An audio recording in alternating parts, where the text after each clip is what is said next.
bermasalah ya? Ya bermasalah bukan. Anak saya baik-baik aja menikah muda. Situ yang ribut. Ketika dia punya anak terus saya yang ngurusi juga nggak apa-apa kok saya kan gitu.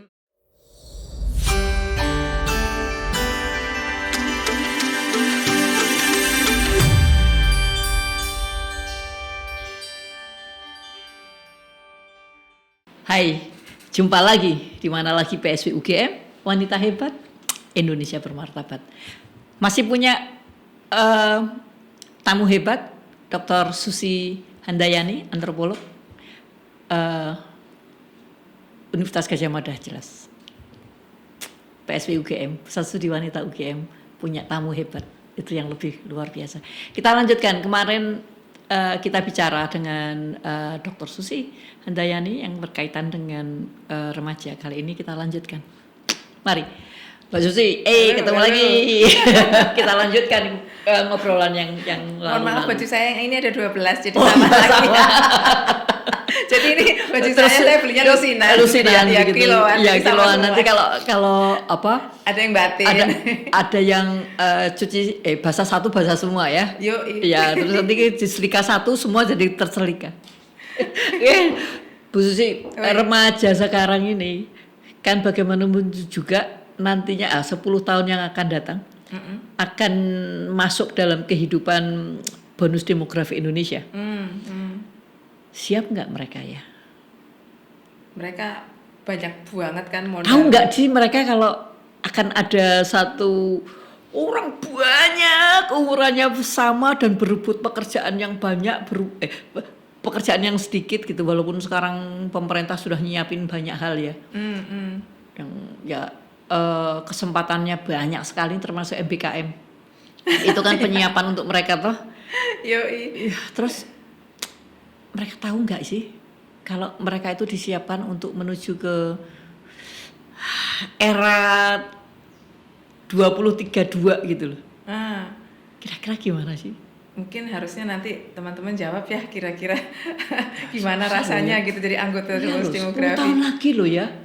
10 tahun lagi ya? 10 tahun lagi. 10 tahun lagi berarti umur mereka masuk 30-an, 20-an ya? Ya, 30. 30-an ya? Ya, kalau sekarang ya mahasiswa start 18 ya.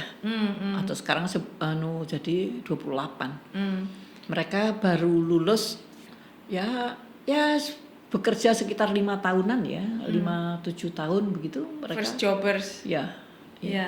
Mungkin itu ya yang kepikiran itu adalah kayaknya waktu kita kemarin ketemu ngomong kan soal keberagaman.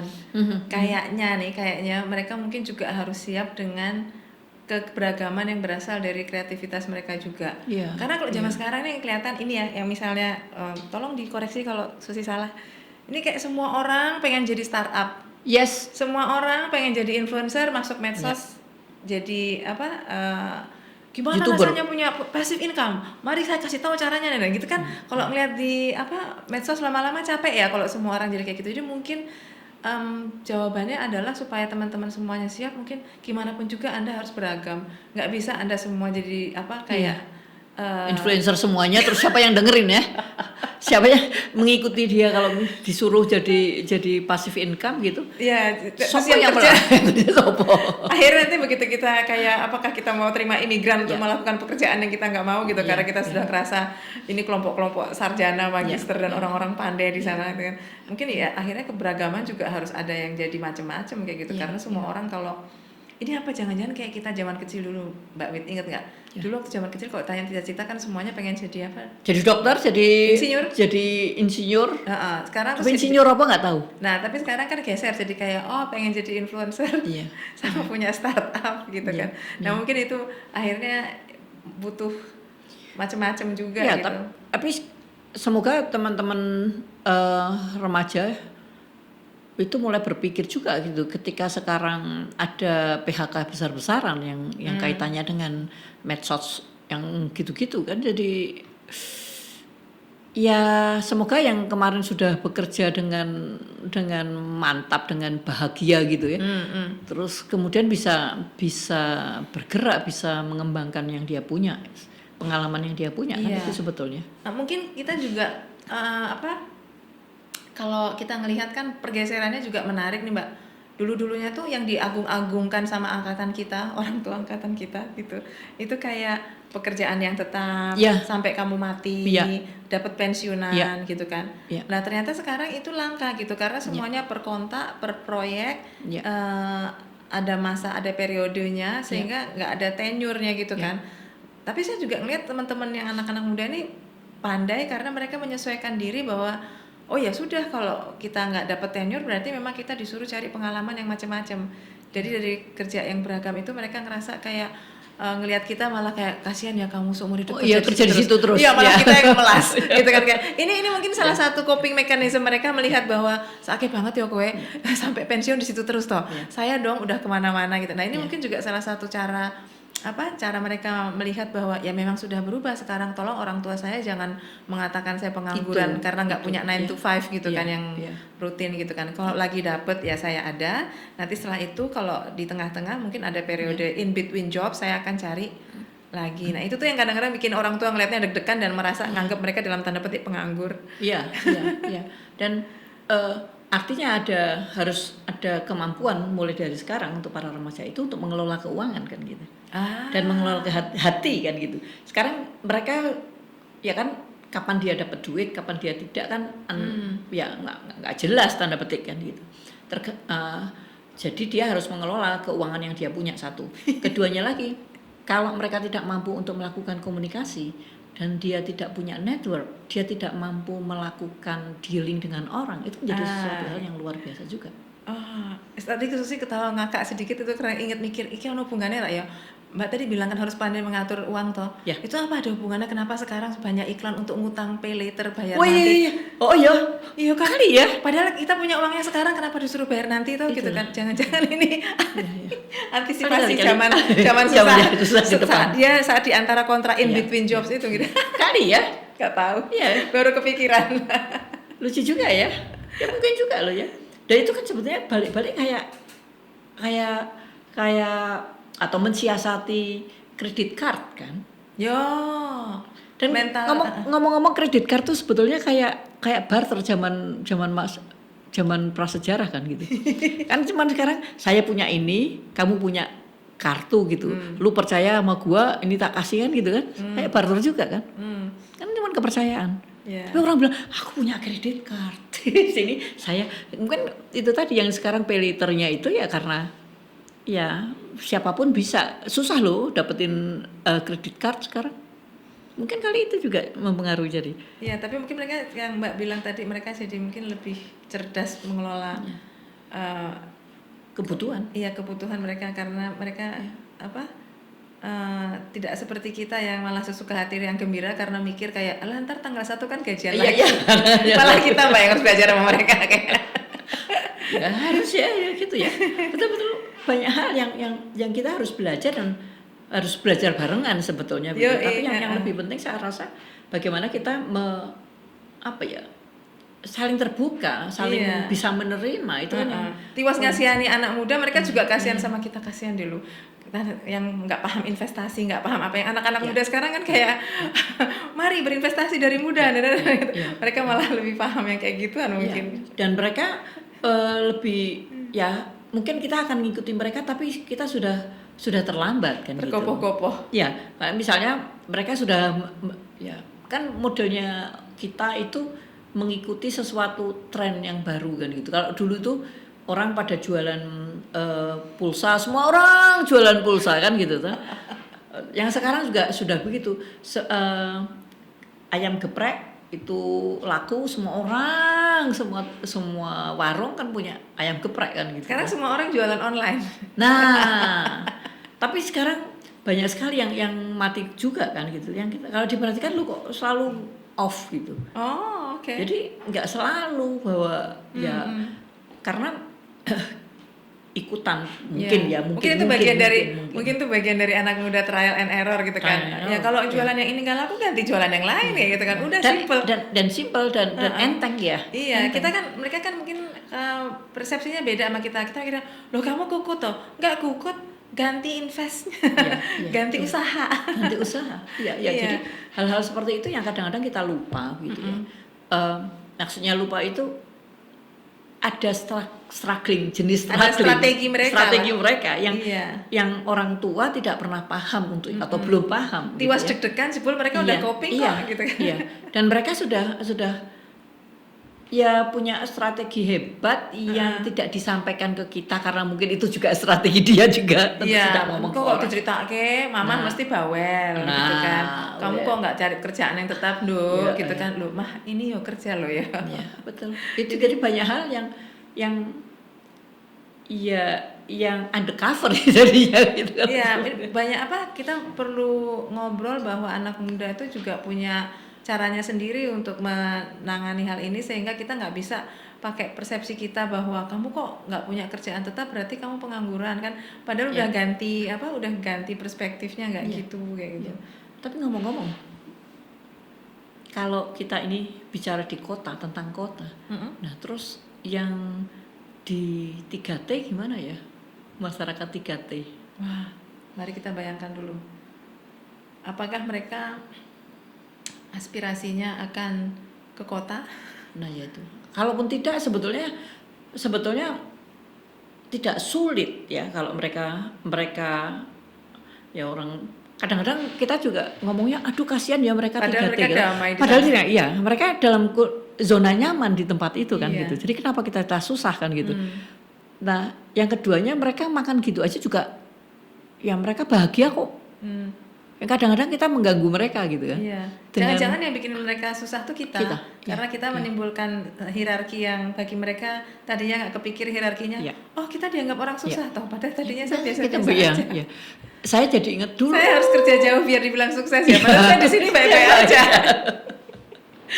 Tiwas. Ya tiba sudah Saya- pikir tenanan. Iya ini kayak anak muda yang udah damai tinggal di satu tempat datang reuni kan kamu dari lahir sampai di sini terus kasihan ya Kasihan kamu ya gitu kan. Dia tiwas damai-damai hanya karena omongan orang Jadi galau. panik. Saya jadi ingat dulu gitu tahun saya nggak ngomong tahun tapi dulu banget ada satu gerakan atau programnya pemerintah gitu tentang buta huruf. Jadi semua orang harus bisa baca tulis itu, ya kan? Iya. Nah, dulu itu orang yang saya tempati di KKN waktu itu paling takut untuk pergi ke pasar. Oke. Karena kan pasar kan tidak tiap hari, dia kan hari mingguan. waktu-waktu tertentu toh, ya, seminggu 2 kali. Nah dia tidak berani berangkat ke pasar karena dia takut ada gerebekan atau cegatan untuk secara random sebetulnya untuk dites untuk membaca, menulis dan berhitung. Oh rahasia buta huruf. Dulu. Ya toh, terus Pelajaran sejarah teman-teman. itu sejarah, coba bayangin. Saya membayangkan dia bilang, "Loh, dia nggak menulis, dia tidak membaca aja bahagia kok." Ya kan? Yoi. Terus tiba-tiba ada gerakan itu tadi yang Jadi membuat dia panik. bahagia pemerintah. Yang nggak bahagia pemerintah kan jadi Iya, begitu. iya. Jadi saya membayangkan ya kayak kemarin ini aja gitu yang saya di Pulau Sabu gitu. Mereka bahagia kok. Mereka ada di zona nyaman kok gitu. Dia minum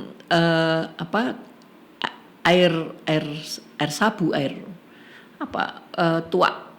Sebenarnya tuak tuh kalau di mereka itu Fermentasi apa Mbak? belum sampai fermentasi, belum, masih oke. fresh. Oke. Itu dia sebut tua.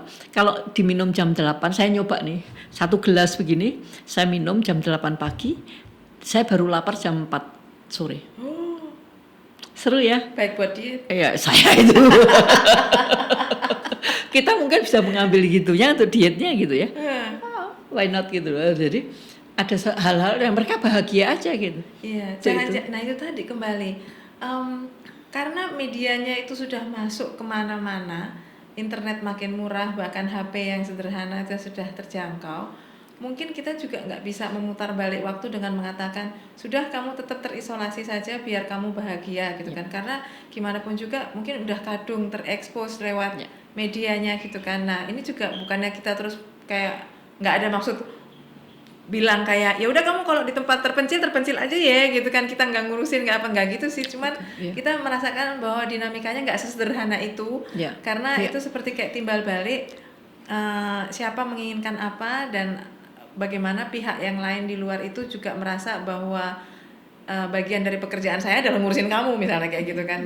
Nah itu juga kadang-kadang negosiasinya sangat luar biasa. iya begitu kan, di saat kita merasa menolong orang karena dia butuh pertolongan, orang yang nggak ditolong bilang kayak Lu ngapain sih? ya, apa ya, ini sama kayak kita datang ke satu tempat yang kita mengatakan, Pak, di tempat Bapak banyak orang yang menikah di bawah umur kayak gitu. Oh iya Mbak, benar gitu kan.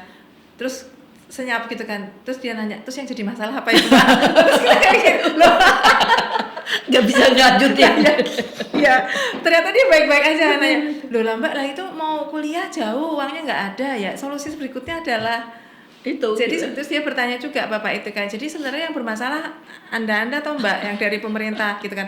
Ya iya Pak, karena kami memikirkan SDM yang kami butuhkan kualitasnya itu, peningkatan ya, itu gitu, gitu kan. Itu kan butuh ngomong toh, biar nggak datang kayak kamu bermasalah ya. Yang bermasalah bukan. Anak saya baik-baik aja menikah muda. Situ yang ribut. Ketika dia punya anak terus saya yang ngurusi juga nggak apa-apa kok saya kan gitu.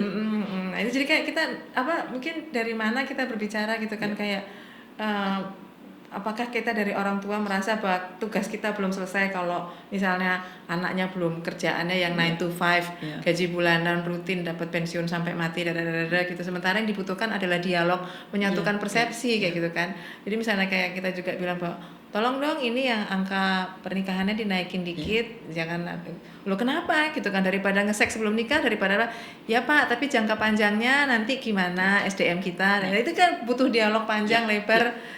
Jadi dan itu bermasalah buat siapa? Ya, buat siapa? Jadi itu yang sekarang jadi saya rasa menjadi problem karena sering informasi yang diberikan itu kan dilakukan dengan bahasanya si orang yang ngomong, bukan bahasa orang yang mendengarkan. Jadi bahasa si dewa penolong. Ya, ya, tidak sama dengan yang katanya mau dibantu itu tadi kan gitu. Mungkin yang pertama-tama menyamakan sense of urgency ya. Bagi yang satu pihak merasa urgent, yang bagi satunya yang pihak kagak. lain kayak Iya. Saya masih banyak urusan lain sih gitu kan. Tidak urgent ya, mohon maaf ya. Sama aku saya pernah mau naik becak gitu kan. Si Pak becaknya itu sedang rokok gitu, duduk di tempat duduknya becak itu. Terus saya bilang, "Pak, kesana ya gitu." Oh mboten kula lagi break. Iya lagi break. Jadi gue ditolak tukang becak. Iya. Syukurin. Kita sombong kan ngerasa dengan GR saya kan dapat duit gitu kan. Kan dia duduk itu kan saya pikir dia nggak punya kerjaan kan gitu. Ternyata dia punya jam kerja. Iya, ternyata. Dan Mbak ganggu jam istirahat. Iya itu. Itu yang itu perkara kecil ya. Yang kadang-kadang kita kok gitu. Kata koknya itu kan harusnya untuk saya bukan ya karena tidak ada kesamaan persepsi itu tadi. Akhirnya kalau dibalikin ke anak muda, apa yang bagi kita masalah, jebol bagi mereka enggak. Terus sebaliknya bagi yang mereka udah masalah, udah bilang ke kita tolong dong, ya terus tolongin kamu gitu. Lebay gitu. Orang tanya bilang apa tuh kowe sholat sana gitu kan, lah kan. Jadi kayak sense of urgency-nya beda. Giliran sana udah meraung-raung minta tolong, kita suruh berdoa, terus giliran sini kita mencak-mencak, kowe iki golek duit, udah ini ya tapi nanti bulan depan enggak ada lagi, nanti saya cari lagi gitu. Itu kayak sense of urgency-nya kayak perlu didialogkan. Ya, dan itu kan sama dengan itu yang masyarakat mengira bahwa laki-laki itu atau pemuda itu ngingu tuyul gitu karena tidak pernah keluar kamar, tetapi dia punya uang banyak. Ternyata dia jadi gamer atau kalau nggak gamer dia jadi bikin investasi online. Bikin meme. Iya kan, apalagi teman-teman Susi yang kerjanya misalnya bisa dikerjakan di rumah kayak desainer, kayak orang-orang yang bikin copyright iklan atau desain. Bahkan di luar sana banyak pekerjaan-pekerjaan yang sebenarnya lagi-lagi membuat kita tersadar waktu pandemi, oh ternyata banyak hal yang bisa dikerjain di rumah aja loh. Gitu. Nggak usah setor tampang. Anda bisa. Saya lebih efektif kalau saya kerja di rumah. Ya makanya ada WFA itu, work from anywhere. Serah elu pokoknya jam segini selesai gitu kan. Iya. Iya. Lebih efektif untuk melakukan itu karena kadang-kadang nggak perlu mandi. Jadi ya mungkin kreativitas itu akan mendapat ruang yang harusnya diberi ruang yang besar. Iya, Jadi ruang keberagaman. Sementara orang tua kan kita juga mungkin butuh apa ya kayak belajar kepastian. juga. Kita butuh kepastian sehingga kita butuh diajari oleh teman-teman bahwa ternyata teman-teman yang muda ini, rekan-rekan yang muda ini bagi mereka transformasi itu penting, dinamika itu penting. Sementara kita cari yang konstan gitu kan. Bagi mereka how boring, why do you want things to be the same gitu kan kayak. Ini kan harus butuh dialog antar generasi kayak mama maunya gini loh. Ya, dan yang lebih penting adalah keterbukaan orang tua terhadap anaknya. Karena definisi suksesnya geser. Iya. Tapi yang perlu disikapi atau para remaja itu mulai berpikir bagaimana mengajak bicara orang tua. Itu susah ternyata. Mungkin kita juga mulai gimana cara bicara sama anak muda.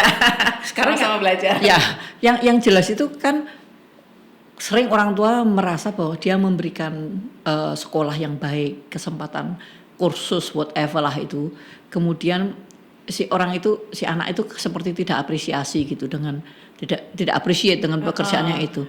Kemudian kerjaannya langsung nyuruh les mulu gitu.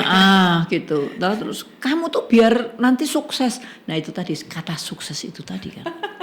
Yang ya kan bener kan kamu masuk ke UGM misalnya gitu kan. Kemarin kan sudah gini jadi gitu. Tapi si anak itu ya biasa-biasa aja gitu. Terus kamu pengennya apa ya? Ya saya pengennya gini aja. Gitu. Nah, terus yang dimarahin lagi kan sudah dikasih tahu jangan merokok gitu loh. Lagi sudah dikasih tahu jangan nyobain banyak hal yang kemudian jadi tertuduh toh. Oh iya. Itu tadi mungkin sense of urgency-nya berbeda, kayak kita udah tiwas khawatir kamu ngerokok, padahal sebenarnya yang dikhawatirkan sama dia ada yang lebih urgent dari sekedar rokok gitu. Nah itu yang miss. Dan kalau tidak hanya sekedar membuka hati tapi membuka pikiran dan membuka pendengaran kan. Si anak itu mau ngomong apa kan gitu. Ya, jadi suksesmu apa, mama maunya apa gitu kan. Dan kemampuan komunikasi itu kan tidak diajarkan dari kecil karena udah toh diem toh. Tapi jangan-jangan loh, jangan-jangan loh ini. Kan kalau kita ngelihat Google kan, itu kan banyak sekarang cara-cara untuk parenting. Ketoe kayak anak-anak muda sekarang. Lagi-lagi kalau Susi salah tolong dibenerin. Kayaknya mereka tuh kalau jadi orang tua muda, sekarang kayaknya mereka mungkin lebih cerdas karena apa-apa di Google. Jadi mereka tahulah istilah-istilah toxic parent. Kamu nanti kalau jadi orang tua jangan toxic parent ya. Terus nanti ada tolong ya kalau kamu jadi orang tua perasaan anak-anak itu valid loh. Kalau mereka nggak suka jangan digentak, ya emang nggak suka gitu kan. Kalau mereka lagi sebel ya emang sebel, bukan nggak sopan sama kamu.